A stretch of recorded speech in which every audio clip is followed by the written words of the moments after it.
Bu gördüğünüz ərazi Tofiq İsmailov küçəsidir. Artıq asfalt örtü ilə üzülənib. Amma onu da qeyd eləyirəm ki, bu yolun bərbad vəziyyətə düşməsinin ən əsas səbəbkarı Azərbaycan Dövlət Su Ehtiyatları Agentliyinin podraçı şirkətlərinin işlərini keyfiyyətsiz görmələrinin ucbatından bu yol çox bərbad vəziyyətə düşmüşdü, deformasiyaya uğramışdı və hətta buna görə vətəndaşların hər gün avtomobillərinə maddi ziyanlar dəyirdi.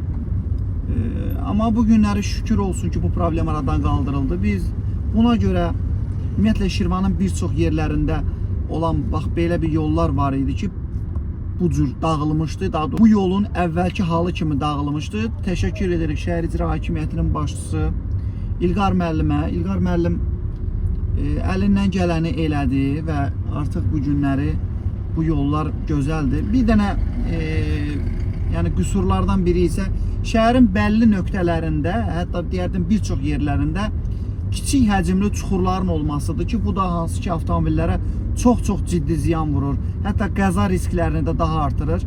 Mən aidiyyatı qurumlardan çox xahiş edirəm, rica edirəm vətəndaşlar adından xahiş edirəm.